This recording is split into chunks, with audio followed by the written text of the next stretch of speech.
자, 우리가 성경에 보면 야곱이 정말 힘들 때, 그리고 야곱이 정말 위기를 만났을 때 하나님이 찾아오십니다. 그죠? 그럴 때마다 타이밍 딱 맞게 그때마다 찾아오셔가지고 야곱의 삶의 길을 인도해 주시는 거예요.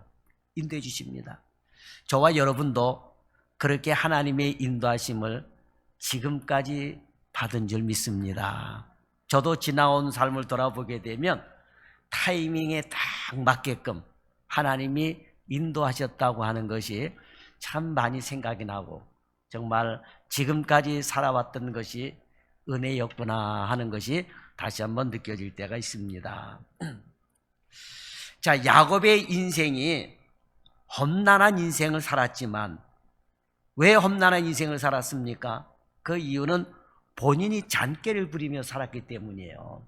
여러분, 잔꾀를 부리면 편하게 살 것 같죠? 근데 그렇지 않아요. 야곱이 험난한 삶을 살게 된 이유 중에 하나는 본인이 잔꾀를 부리며 살아왔고, 하나님은 그 잔꾀 부리는 것을 걷어내시려고 많은 연단을 받게 하셨다라고 하는 거예요. 자, 이렇게 야곱이 험난한 세월을 살았음에도 불구하고 야곱이 성공한 삶을 살 수 있었던 것은 무조건적인 하나님의 사랑을 받았기 때문이다라고 하는 거예요.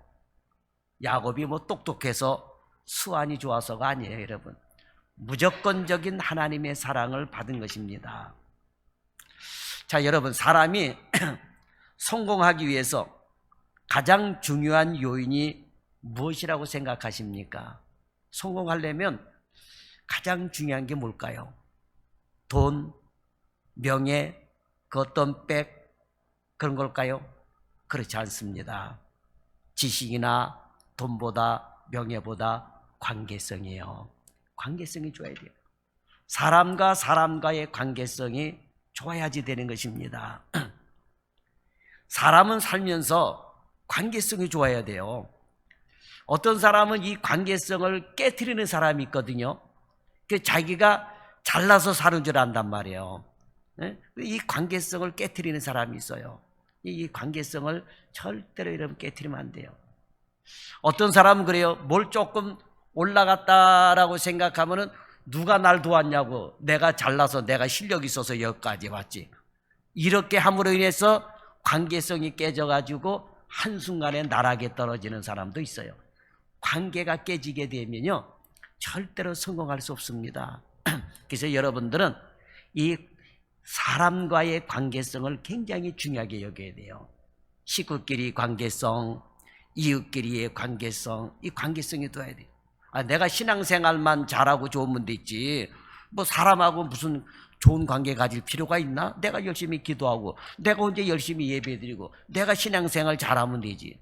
그런데 여러분, 눈에 보이는 사람과 관계성이 안 좋으면 어떻게 눈에 보이는 하나님과 관계성이 좋을 수가 있겠느냐라고 하는 거예요. 그래서 여러분, 이 관계성이 좋아야 돼요.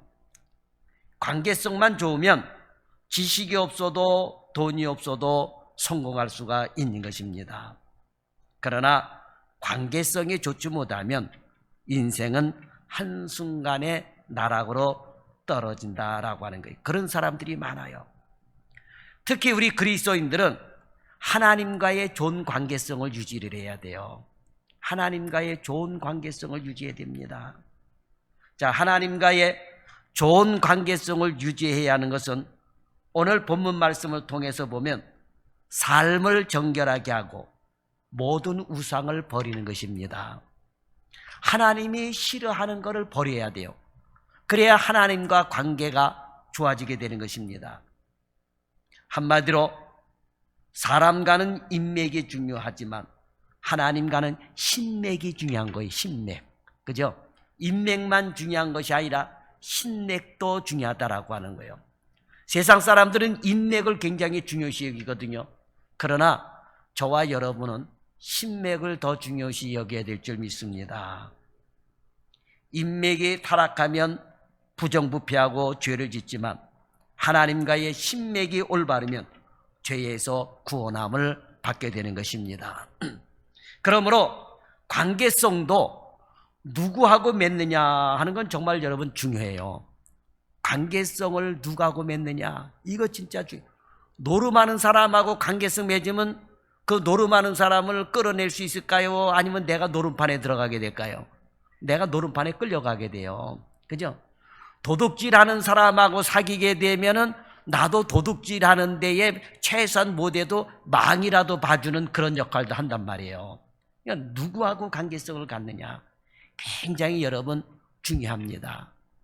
그러니까 여러분 이 관계성, 누구하고 관계 맺느냐. 그러니까 여러분 사람하고의 관계 맺을 때에도 아무하고나 관계 맺어서는 안 되는 거예요. 여러분 정말 이 좋은 사람하고 이 관계를 맺고 인맥을 형성해 가야 된다라고 하는 거예요.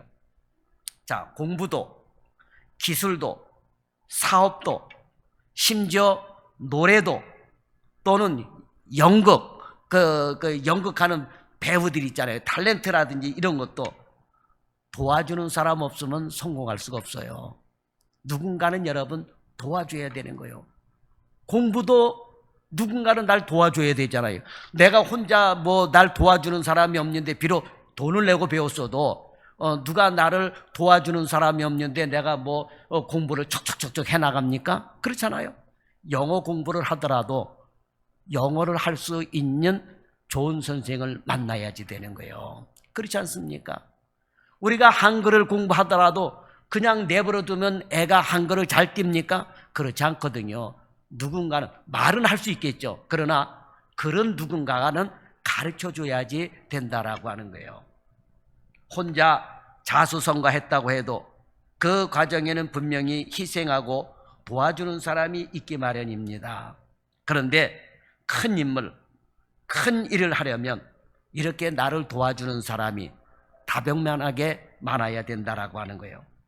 아무리 자기 혼자 잘났어도 주변에 사람이 없으면 큰 일을 할 수가 없다라고 하는 거예요. 그래서 여러분 인맥을 굉장히 중요시 여기고 관계성을 중요시 여겨야지 된다라고 하는 것입니다. 이것은 개인만이 아니에요. 여러분 국가도 마찬가지입니다. 세계를 정복했던 나라들은 다 그만한 이유가 있습니다. 그들은 한결같이 그 시대를 지배했던 인재들이 있었다라고 하는 거예요. 그것은 그 지역, 그 나라 출신의 인재가 아니었던 겁니다. 세계 곳곳의 인재를 두루 등용함으로 한때 세계를 정복하고 제패할 수가 있었다라고 하는 것입니다. 예를 들면 바벨론이 우리가 잘 아는 이 신바벨론, 느부갓네살 같은 경우도 세계를 정복할 수 있었던 것도 그리고 세계를 지배할 수 있었던 것도 세계 각국의 인재들을 등용을 했기 때문이에요. 자, 유다 사람이지만 바벨론의 인재로 등용된 사람인데 누굽니까? 바로 다니엘이에요. 다니엘. 사드락과 메삭과 아벳느고 다니엘이에요. 그러니 성경에 기록된 인물이니까 그렇지 그 외에도 세계 각국에서 잡아온 사람들, 유능한 사람들, 뛰어난 사람들을 등용해서 썼다라고 하는 것입니다. 로마가 이스라엘을 지배할 때에는 자기 나라의 인물로 이스라엘을 지배한 것이 아니었습니다.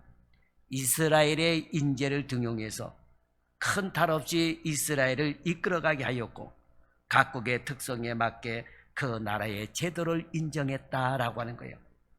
이건 중국도 마찬가지예요. 수천 년 동안 그 큰 대국을 유지할 수 있었던 이유가 뭡니까? 주변 국가에 능력 있는 장수들을 등용했기 때문이에요.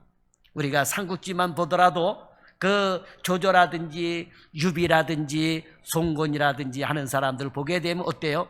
그 지역에 유능한 인재들을 등용해서 썼기 때문에 나라를 유지할 수가 있었다라고 하는 거예요. 자, 그럼 오늘날 미국은 어떻습니까? 우리가 미국을 향해서 초강대국이다 이렇게 얘기합니다. 자, 미국이 어때요? 전 세계 지식인들이 미국으로 모여들고 있습니다. 우리나라에는 사회주의 사상을 가진 사람들이 많아요. 보니까. 그런데 그 사회주의 사상을 가진 사람들이 중국이나 북한에 자기 자녀를 유학 보내지 않고 어디로 유학을 보내요? 미국으로 유학 보내더라고요. 미국으로 유학을 보내요. 예. 그 참 아이러니한 모습들이 있어요. 어떻게 사회주의 사상, 공산주의 사상을 가졌으면은 저 러시아라든지 북한이라든지 중국이라든지 이런 데 보내서 교육을 시켜야 되는데 희한하게 미국으로 자식이 똑똑하면 거의 다 미국으로 유학을 보내더라고요. 저도 우리 자식들이 똑똑하고 영어도 잘하고 그러면 미국으로 유학을 팍 보내고 싶은데, 예? 그런데 여러분 생각해 봐요. 미국 가서 공부하고 유학한 사람들이 한국에 들어옵니까? 미국에 눌러앉아 있습니까? 미국에 눌러앉아 있어요. 나부텀이라고 그럴 거예요. 나부텀이라도 우리 애들이 미국 가서 유학하고 공부하고 그러면 야 거기 눌러 있어라. 거기서 살아라. 오지 마라 그럴 거예요. 그러니까 미국은 지금 다 민족이 살고 있는데 세계에서 똑똑한 두뇌들은 미국 사람이 전부 다 거기서 교육을 받게 해가지고 아예 미국 사람으로 미국 시민권으로 주고 있어요. 그죠? 우리나라 사람들도 자식 유학 보내고 나서 그 똑똑하고 그런 사람들은 어때요? 미국의 시민권을 줘가지고 미국에 눌러앉아서 미국의 발전을 위해서 살게끔 하더라고요. 그것이 오늘날 초강대국의 미국을 만들었던 거예요. 중국도 마찬가지예요. 정말 똑똑한 사람들은 미국 가서 공부해가지고 아예 미국 사람이 돼가지고 미국을 위해서 일하고 있는 거예요. 그러니까 오늘날 그 미국이 초강대국을 유지하며 살 수 있다라고 하는 거예요. 그러니까 세계 각국에 하버드대 가서 공부하고 뭐 미국의 그런 유명한 대학교에 가서 공부한 인재들이 미국에 눌러가지고 미국을 위해서 일하고 있다라고 하는 거예요. 그래서 지금은 미국도 세계의 지식인들을 불러서 자신들의 나라를 발전시켜 나가고 있다라고 하는 것입니다. 이렇게 국가가 발전하고 개인이 성공하기 위해서는 그를 돕는 사람, 이끌어주는 사람이 있어야 되는 거예요.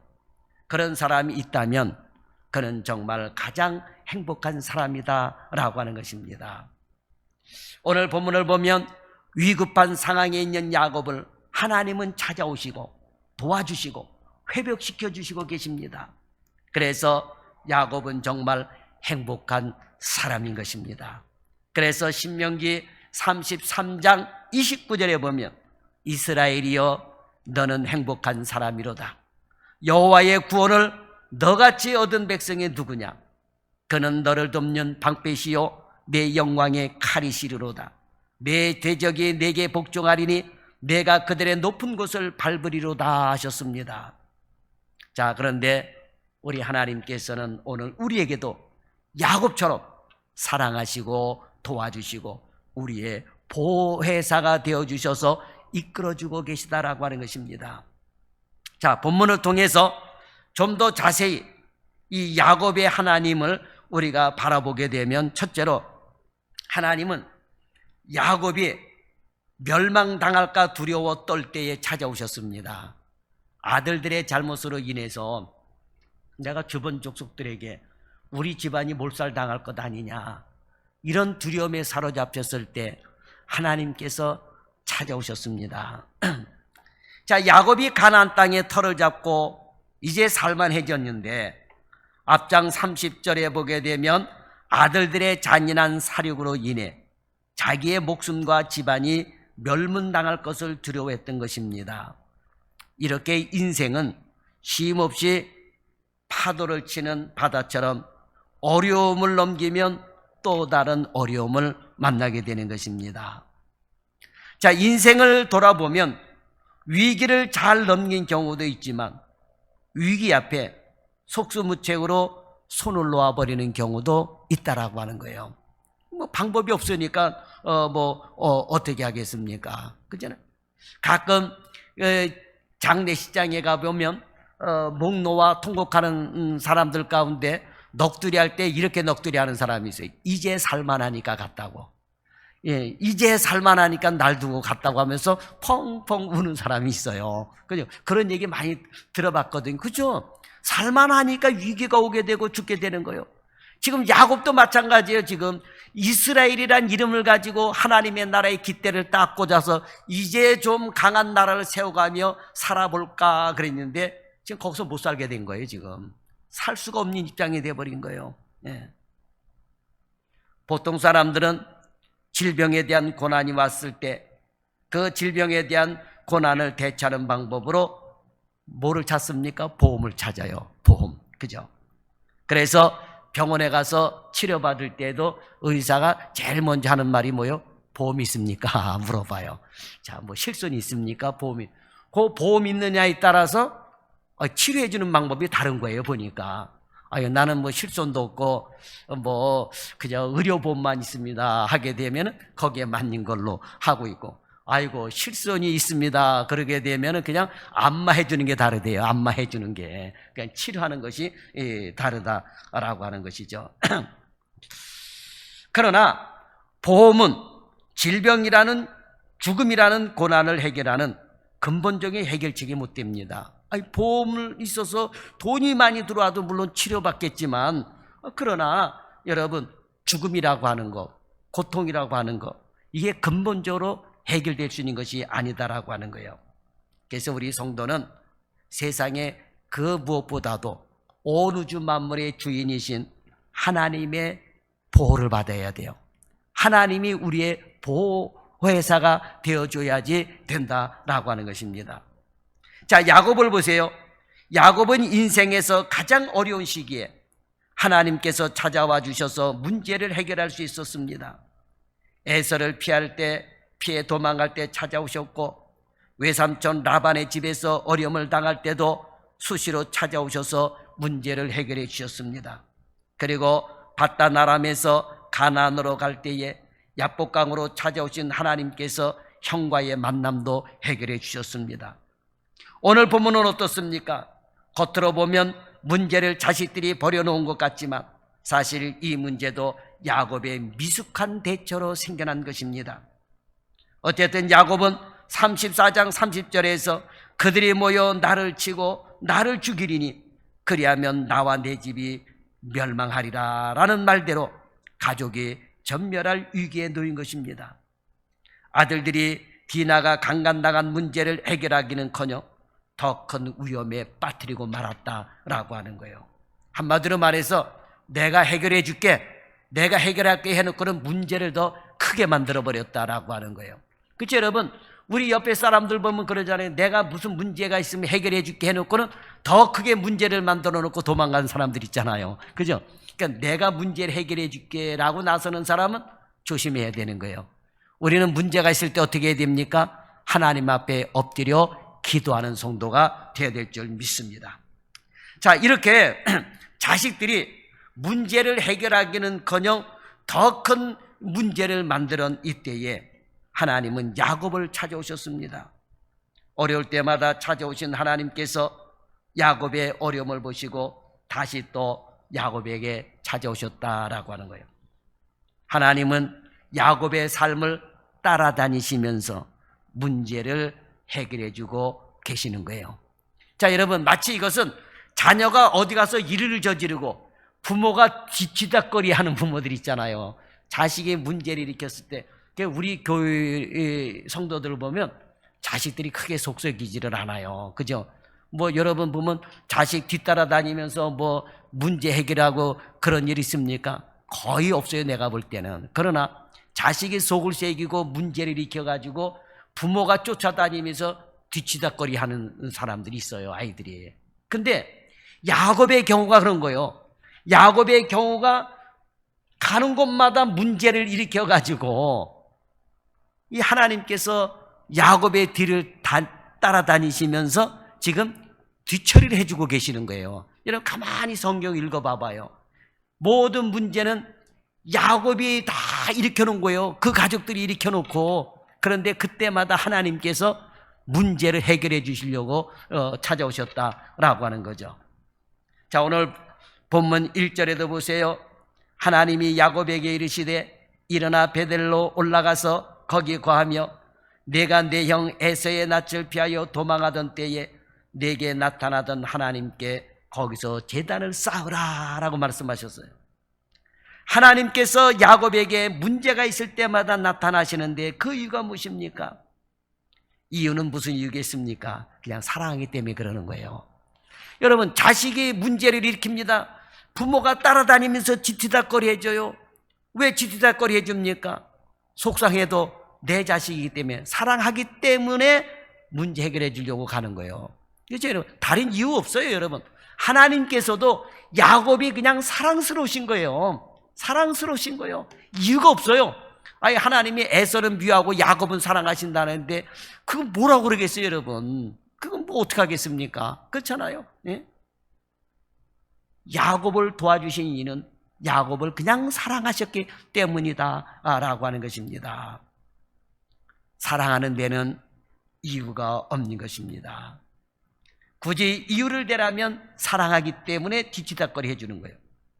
자, 어려울 때마다 야곱을 찾아오셔서 문제를 해결해 주셨던 하나님은 바로 오늘 우리의 하나님이신 줄 여러분 믿으시길 바랍니다. 하나님은 여러분에게도 찾아오셔서 위로해 주시고 어려움을 해결해 주시려고 하신다라고 하는 거예요. 그 하나님의 사랑을 몸으로 느끼는 신앙인들이 되기를 바랍니다. 그 다음에 두 번째로 하나님께서 말씀하신 대로 이제 야곱은 베델로 올라갑니다. 베델로 올라가요. 자, 베델은 야곱의 인생에 있어서 전환점이 되는 장소입니다. 야곱의 인생에 있어서 전환점이 되는 그런 장소요. 야곱은 베델에서 불안을 떨쳐버렸고 자신감을 회복한 장소입니다. 베델에 누워서 잘 때 하나님께서 찾아오셨기 때문이에요. 형 에서의 얼굴을 피하여 도망하고 잠잘 곳이 없어서 돌을 베개로 삼고 그 들판에서 잠잘 때에 얼마나 두려움이 왔겠습니까, 여러분? 그렇잖아요. 두려움이 엄습해 왔겠죠, 여러분. 들짐승이 와서 해코지할 수도 있겠고, 여러분 별의별 상상이 왜 안 들었겠습니까, 여러분? 그렇잖아요. 그런데 그 베델에 누워서 잘 때 하나님께서 찾아오셨어요. 자, 그런데 이번에도 야곱은 두려움에 떨고 있는 이런 야곱에게 하나님은 찾아오셔서 또 베델로 올라가라 이렇게 말씀을 하십니다. 베델로 올라가는 하나님의 말씀에 야곱은 두말 없이 순종했습니다.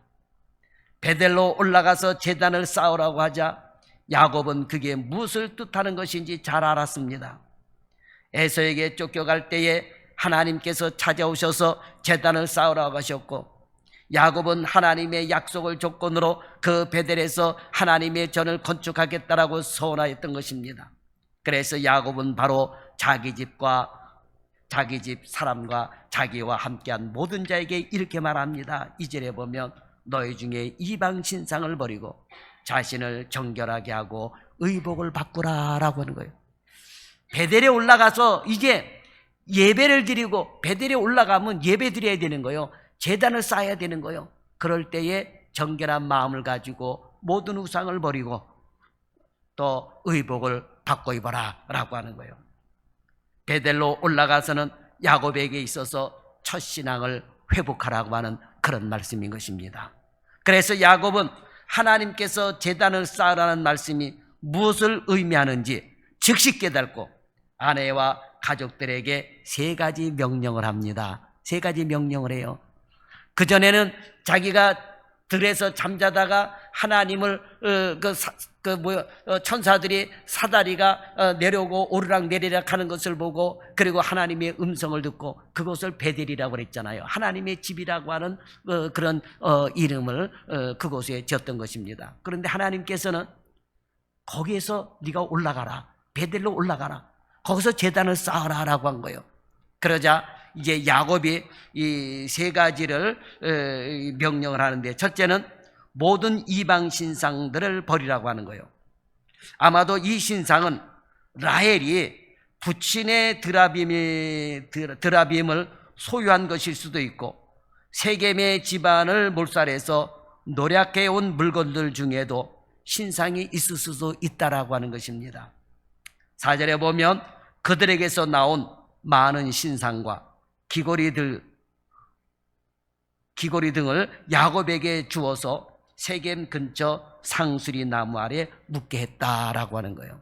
그러니까 신상들을 얼마나 많이 가지고 있었으면, 아니면 약탈해 온 건지, 어쨌든 이 드라빔 같은 조그만 이런 신상들을 갖고 다니면서 섬겼던 그런 모든 것들, 또는 금으로 만들었던 그런 신들이라든지, 어쨌든 그런 것들을 전부 다 상수리 나무 안에 내려놓고 묻었다라고 하는 것입니다. 그래서 모든 신상을 버리게 합니다. 둘째는 자신을 정결하게 하라라고 합니다. 자, 신상을 버렸다고 정결하게 된 것은 아닙니다. 마음속에 우상처럼 자리 잡고 있는 것들까지, 그리고 부정한 생각과 세겜 사람들을 몰살한 마음을 품을 만큼 악했던 이런 모든 생각을 다 버리라고 하는 거예요. 정결한 마음을 가지고 제단을 쌓으라고 하는 거예요. 여러분, 우리가 주일날 교회 나올 때도 마찬가지예요. 부정했던 생각, 악했던 생각, 이런 모든 생각들을 다 떨쳐버리고 교회 나와 예배 드려야 돼요. 그렇죠, 여러분? 교회 나와 예배 드리는데 마음을 정결하게 하지 않고 악한 생각, 미워하는 생각, 그런 마음을 갖고 나와서 예배 드려서는 안 된다라고 하는 거죠. 우리가 그렇게 생각할 수 있어요. 그 다음에 세 번째는 의복을 바꾸라고 명령했습니다. 자, 의복을 바꾼다는 것은 단순한 형식 같지만 출애굽 직후 모세에게 내려진 명령으로 볼 때 깊은 의미가 있습니다. 출애굽기 19장 10절 이하에 보게 되면 의복을 바꾼다는 것은 영적, 도덕적, 정결 상태를 겉으로 드러내는 것입니다. 겉으로 드러내는 거예요. 과거의 삶을 던져버리고 깨끗하게 하고 정결한 삶으로 나가라고 하는 것입니다. 자, 야곱은 이제 베델로 올라가서 제단을 쌓으라는 하나님의 말씀에 진심으로 하나님께 나가기를 원하였습니다. 그래서 베델로 올라가기 전에 모든 신상을 버리고 몸과 마음을 정결하게 하고 하나님을 만날 새로운 모습으로 의복까지 받고 입었다라고 하는 것입니다. 그러자 5절에 보면, 오늘 보면 5절에 보면 야곱의 진심을 바라본 하나님께서 세겜 사면의 고을들로 두렵게 해가지고 세겜 사면에 있는 족속들이 야곱을 추적하지 못하도록 막아주셨다라고 하는 거예요. 그들은 야곱의 가족들이 도망치는 것을 보면서도 두려움에 사로잡혀서 추격할 마음을 갖지 못하게 하나님께서 보호해 주시고 막아주셨다라고 하는 거예요. 그래서 여러분, 이렇게 허물의 가리움을 받는 자가 복이 있는 거예요. 야곱이 얼마나 허물이 많은 사람입니까? 그렇잖아요. 어떻게 보면 세겜 주변에 있는 사람들이 들고 일어나서 야곱을 쳐 죽이겠다고 쳐들어와도 야곱은 할 말이 없는 상태예요. 그런데 이런 허물이 있는 상태인데도 하나님이 보호를 해주시느라고 주변 사람들로 야곱을 두려워하게 했다라고 하는 것이죠. 그러니 여러분, 얼마나 감사합니까? 오늘도 저와 여러분 마찬가지예요. 예수님의 이름으로 우리의 허물이 가리워져 있다고 하는 게 얼마나 여러분 큰 복입니까? 그렇잖아요. 예? 아마 전부 다 까발리게 되게 되면은 아마 창피해서 우리도 얼굴 못 들고 다닐 거예요, 여러분. 그죠? 가끔가다 국회에서 청문회할 때 봐요. 아유, 저 사람 저렇게 까발려가지고 얼굴 들고 다닐 수 있을까 하는데 정치인들은 역시 얼굴이 뻔뻔해야 돼요. 들고 다니더라고. 그죠? 근데 나 같은 경우는 다 들춰대거나 하면 얼굴이 두꺼워서 못 들고 다닐 것 같아. 그죠? 그런데 하나님께서는 우리의 그런 허물을 덮어주시잖아요, 여러분. 덮어주시잖아요. 그 청문회 때 보게 되면, 어떤 청문회 때 보면 그냥 마귀 새끼들이 둘러앉아가지고 한 사람을 놓고 다 까발리는 것 같아. 이렇지 않나 저렇지 않냐 저보다. 그러니까 하나는 글쎄 마귀라 표현해서 죄송해지만 마귀가 우리를 둘러앉아서 우리를 이렇게 까발린다니까는요, 마귀는. 그렇죠, 여러분 생각해봐요. 그런데 요거를 보호해 주시는 분이 누구? 하나님이 보호해 주시는 거예요. 그죠? 국회 청문회는 다 까발리게 되면 보호해 주는 사람이 없더라고. 보니까 전부 다 그냥 민낯 뜨거워서 못 들을 정도로 가게 되는 거죠. 그죠? 자, 그런데 하나님께서는 이렇게 야곱을 사랑하셔서 야곱을 보호해 주셨다라고 하는 거예요.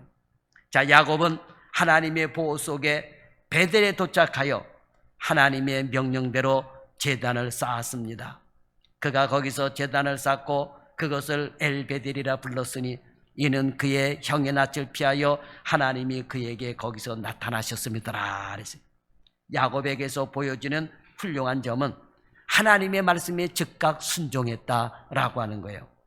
야곱은 자신의 문제점이 무엇인지를 잘 알았습니다. 그리고 그 문제를 해결하기 위해서는 하나님께 나가야 한다는 것을 알고 주저하지 않고 하나님의 명령에 베델로 올라갔다라고 하는 것입니다. 오늘 저와 여러분에게도 이런 야곱과 같은 모습이 있어야 됩니다. 그래야 하나님께서 다음 단계에 주시는, 그 다음 단계에 주시는 복을 받아 누릴 수가 있게 되는 거예요. 여러분 복주하잖아요, 그죠? 입춘대길 뭐 이러면서 복 받기를 좋아하잖아요. 그런데 요 복이 그냥 오는 게 아니에요. 요 단계가 있다라고 하는 거예요. 야곱을 보면 그걸 알 수가 있어요. 그래서 셋째로 하나님의 말씀대로 순종해야 약속된 복을 받아 누릴 수가 있다라고 하는 것입니다. 자, 하나님은 야곱에게 베델에서 진심으로 하나님께 단을 쌓고 예배를 드리자 야곱에게 복을 주셨습니다. 11절과 12절에 보면 그에게 이르시되 나는 전능한 하나님이라 생육하며 변성하라. 한 백성과 백성의 총회가 내게서 나오고 왕들이 내 허리에서 나오리라. 내가 아브라함과 이삭에게 준 땅을 내게 주고 내가 내 후손에도 그 땅을 주리라 하셨습니다. 이 약속은 야곱에게만 하셨던 약속이 아닙니다. 처음 아브라함을 갈대아 우르에서 불러내시면서 약속하신 최초의 원시 약속입니다. 창세기 12장 1절과 2절에 보면 너는 너의 고향과 친척 아비집을 떠나 내가 네게 보여줄 땅으로 가라. 내가 너로 큰 민족을 이루고 네게 복을 주어 내 이름을 창대하게 하리니 너는 복이 될지라 그러셨어요. 이 말씀은 아브라함 생애 중에서 오늘 본문과 같은 형태로까지 갱신이 되었습니다. 창세기 17장 6절에서 하나님은 아브라함과 언약을 갱신하시면서 다시 이렇게 말씀하셨습니다. 내가 너로 심히 번성하게 하리니 내가 네게서 민족들이 나오게 하며 왕들이 네게로부터 나오리라. 이삭 때 와서도 하나님은 아브라함에게 약속하신 언약을 이삭에게 그대로 말씀하셨습니다. 그리고 하나님은 야곱에게 오늘 본문에서 동일한 말씀을 반복하며 말씀하고 계십니다. 그에게 이르시되 나는 전능한 하나님이라 생육하며 번성하라. 한 백성과 백성들의 총회가 내게서 나오고 왕들이 내 허리에서 나오리라. 내가 아브라함과 이삭에게 준 땅을 내게 주고 내가 내 후손에게도 그 땅을 주리라 하셨어요. 자, 그런데 특이한 것은 9절에 보면 9절에서 야곱이 밧단 아람에서 돌아오매라고 하는 말씀이에요. 밧단 아람에서. 시간상으로는 전혀 맞지 않는 말씀이라서 본문 배치가 좀 잘못된 것이 아닌가 하는 의구심이 듭니다. 사실 이 말씀은 밧단 아람에서 막 돌아왔을 때 창세기 33장 18절이나 아니면 20절에서 제단을 쌓고 경배를 드릴 때 주신 말씀으로 보아야 되는 거예요. 그러니까 요게 앞서서 창세기 33장 18절이나 아니면 20절에 제단을 쌓고 경배를 드릴 때 주셔야 되는 그런 말씀이다라고 하는 거예요. 그런데 그 말씀을 지금에서야 본문에 기록한 이유가 무엇입니까? 밧단 아람에서 돌아오매라고 하는 것이 요 33장 18절에 가보면 그때도 밧단 아람에서 돌아오매라고 하는 말씀이 있어요. 근데 오늘 본문 9절에도 늦게서 밧단 아람으로 돌아오매라는 요 말씀이 있단 말입니다.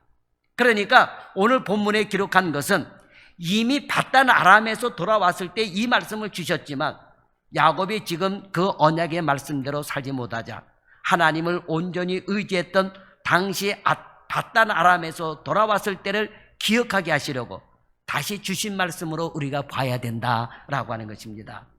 그러니까 야곱은 같은 장소에서 하나님과의 두 번의 만남을 경험하면서 과연 이곳이야말로 하나님이 계신 하나님의 집이라는 확신에서 이렇게 고백을 하였습니다. 본문 14절과 15절에 보면 야곱이 하나님의 자기와 말씀하시던 곳에 기둥 곧 돌기둥을 세우고 그 위에 전제물을 붓고 또 그 위에 기름을 붓고 하나님이 자기와 말씀하시던 곳의 이름을 베델이라 불렀더라 이렇게 말씀하고 있어요.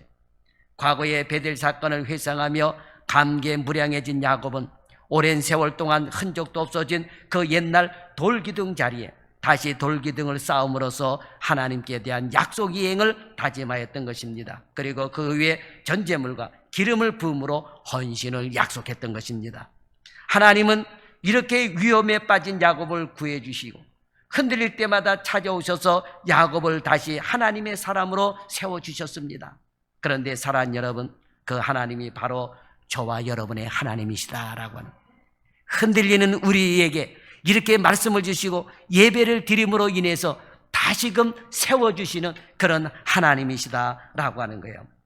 이 세상에 살면서 늘 우리의 삶에 찾아오셔서 간섭하시는 하나님의 손길을 느낄 수 있기를 바랍니다. 그러면 우리가 이 땅에서 어떠한 형편에 처하더라도 자신감을 잃지 않고 항상 기뻐하며 감사하며 살게 될 줄 믿습니다. 기도하겠습니다. 살아계신 하나님, 오늘도 크신 은혜 감사합니다. 우리도 야곱과 같이 무조건적인 하나님의 사랑을 받았기 때문에 오늘도 예수님의 이름으로 이렇게 예배를 드리게 된 줄 믿습니다. 그리고 우리의 인생의 삶에 여러 가지 험난한 인생을 살고 있습니까? 그 험난한 인생의 삶 속에 내가 잔꾀를 부리며 오지는 않았습니까? 그래서 고생을 사수하고 있지는 않습니까? 그러나 그럼에도 불구하고 하나님께서는 우리에게 은혜를 베풀어 주셔서 지금까지 건장하게 살아올 수 있도록 축복해 주셨습니다. 뒤돌아보니 모든 것이 은혜였습니다. 모든 것이 하나님의 사랑이었습니다. 그러므로 주여 3일 예배를 드리든 주일 예배를 드리든 아버지여 새벽 예배를 드리든 늘 우리는 마음을 정결하게 하고 우리의 마음에 여러 가지 이 악한 우상들이 자리 잡지 못하게 도와주시고 세상 것들이 우리를 방해하지 못하도록 주의 성령께서 보호자가 되어주시고 인도하여 주옵소서. 우리의 모든 허물을 예수님의 이름으로 덮어주시고 흔적도 없이 깨끗이 지워주신 하나님 참으로 감사드립니다. 오늘 3일 예배를 통해서도 사랑하는 성도들이 말씀의 진리를 듣고 깨달아 야곱과 같은 변화된 신앙인으로 굳게 서게 하여 주옵소서. 예수님의 이름으로 기도드리옵나이다. 아멘.